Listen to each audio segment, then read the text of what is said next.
মই ভাবো যে এইবাৰ এডভান্টেজ আসাম 2.0 যিখন আমি কৰিম সি অসমলৈ বিনিয়োগো আনিব আৰু ইনফ্ৰাষ্ট্ৰাকচাৰো আনিব আৰু এখন নতুন অসম নিৰ্মাণৰ কাম আৰম্ভ হ'ব। BTR আৰু BTCৰ বাবে আজি দিনটো এটা গৌৰৱময় দিন। আমাৰ BTC সচিবালয় নিৰ্মাণ হোৱাৰ পিছত EM আৰু MCLA সকলৰ কোৱাৰ্টাৰ নিৰ্মাণ নোহোৱাৰ বাবে বিভিন্ন EM MCLA সকল ভাড়াঘৰত থাকিছিলে, জনতাই লগ পোৱাত অসুবিধা হৈছিলে আৰু তেওঁলোকৰ নিজৰ মাজত সমন্বয়ৰো অভাৱ হৈছিলে। বহুজনৰ কোকৰাঝাৰত ঘৰো নাছিলে, ওদালগুৰি মাজবাট তামোলপুৰৰ পৰা অহা যোৱা কৰিছিলে। আজি আমাৰ এটা বহুদিনীয়া অভাৱ পূৰণ হ'ল।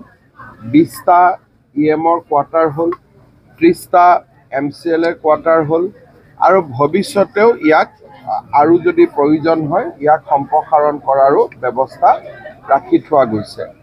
ৰাজ্য চৰকাৰে 100 কোটি টকা এই প্ৰকল্পৰ বাবে অনুমোদন দিছিলে। কিছু বছৰ আগতে BTR মুখ্য কাৰ্যবাহী সদস্য প্ৰমোদ বড়ো, UG ব্ৰহ্ম ডাঙৰীয়া আৰু মই ইয়াৰ আধাৰশিলা কৰিছিলোঁ আৰু এই অনুষ্ঠানকেইটা আধাৰশিলা কৰাৰ পিছত উদ্বোধন কৰাৰো আজি আমাৰ সৌভাগ্য হ'ল। মই বড়োলেণ্ডবাসী ৰাইজক আজিৰ দিনটোত অভিনন্দন জনাইছোঁ। চাওক, ইয়াতে কোকৰাঝাৰৰ বা BTRৰ EM MCLA সকল থাকিব। অলপ আগলৈ গৈ কোকৰাঝাৰ বিশ্ববিদ্যালয়ৰ স্থায়ী কেম্পাছ নিৰ্মাণৰ কামো লাহে লাহে আমি আৰম্ভ কৰিম আৰু মই ভাবোঁ যে কোকৰাঝাৰ বা BTRৰ আটাইবোৰ অঞ্চলে বিকাশৰ গতিৰ লগে লগে ধুনীয়া হৈ গৈ আছে আৰু গৈ থাকিব। স্যাৰ, আপনাৰ কাৰ্যকালত এটা ধনাত্মক পৰিবৰ্তন পাইছে। চাওক, আমি অসমত যোৱা 3.5 বছৰত এটা নতুন পৰিৱেশ নিৰ্মাণ কৰাত সক্ষম হ'লোঁ, যিটো আগত কোনেও কল্পনা কৰা নাছিল। এতিয়া যিখিনি আমি কাম কৰিলোঁ, BTRতে হওক, অসম চৰকাৰতে হওক, এই কামখিনিক যদি আৰু কেইটামান বছৰ এই ধৰণে লৈ যাব পৰা যায়, তেতিয়াহ'লে আমাৰ অসমখন ভাৰতৰ ভিতৰতে এখন শ্ৰেষ্ঠ ৰাজ্য হ'ব। শৈক্ষিক কাঠামো বনিছে, কলেজ বনিছে, কিন্তু কলেজ এখন হোৱাৰ লগে লগে তাক প্ৰকৃত মহাবিদ্যালয়লৈ ৰূপান্তৰ কৰিবৰ বাবে আৰু 5টা বছৰ লাগে। মেডিকেল কলেজ হৈছে, তাক গ্ৰ' কৰোঁতে আৰু 5 বছৰ লাগে। এই ধৰণে আমি কামবিলাকৰ গছ জুপি আমি ৰুইছোঁ, কিন্তু তাক ডাঙৰ দীঘল কৰিব লাগিব। আৰু যদি আৰু 5টা বছৰ অসমে এনেকৈ এটা শান্তিৰ পৰিৱেশ পায়, অসম ভাৰতৰ ভিতৰতে এখন শ্ৰেষ্ঠ ৰাজ্যত পৰিণত হ'ব। UPPL আমাৰ NDAৰ সহযোগী দল আৰু আমি যেতিয়া এটা সহযোগিতা কৰোঁ, সহযোগিতা অব্যাহত থাকে আৰু UPPL আমাৰ মন্ত্ৰীসভাটো আছে। খালি BTC বা BTRৰ নিৰ্বাচনটো আমি কেনেকৈ খেলোঁ সেই বিষয়ে প্ৰমোদ বড়ো আৰু দিলীপ শইকীয়া ডাঙৰীয়াই আলোচনা কৰিব। কিন্তু NDAত UPPL আছে আৰু NDA হিচাপতে আমি বন্ধুত্বপূৰ্ণভাৱে আমি কাম আগতেও চলাই আহিছোঁ আৰু এনেকৈ চলি থাকিম। বড়ো শান্তি চুক্তিয়ে আজি গোটেই অসমৰ, অকল বড়োলেণ্ডে নহয়, সমগ্ৰ অসমলৈ শান্তি আৰু সম্প্ৰীতি কঢ়িয়াই অনাত এক ব্যাপক ভূমিকা পালন কৰিবলৈ সক্ষম হৈছে।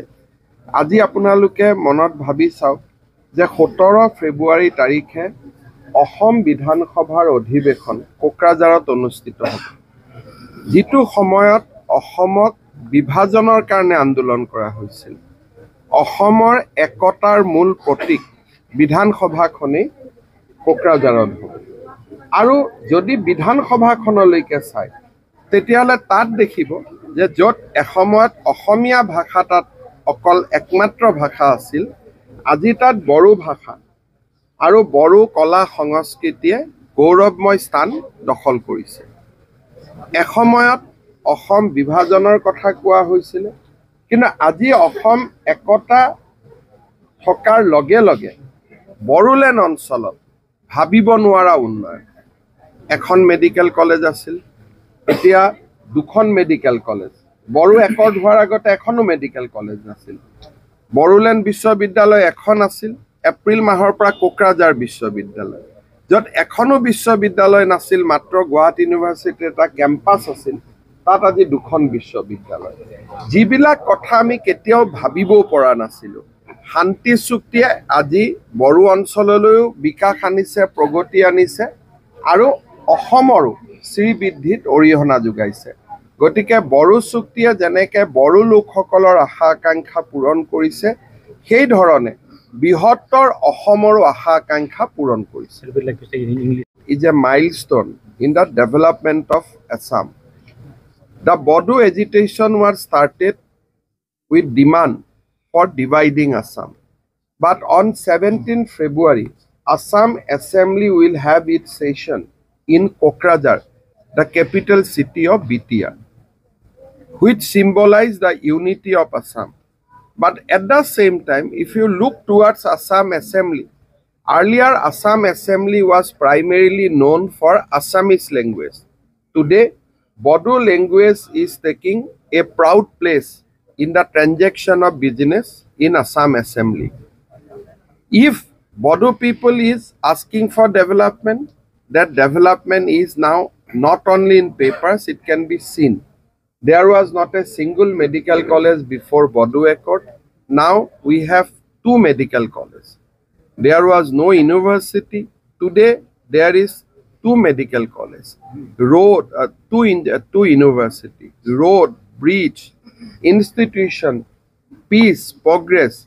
That is the hallmark of the Bodo Accord. So I'd like to offer our deepest gratitude to Honorable Prime Minister Sri Narendra Modi and Home Minister of India Sri Amit Shah for giving us this historic Bodo Accord. Also, I'd like to offer my gratitude to the people of Bodoland for supporting this accord and ushering a new era of peace and prosperity.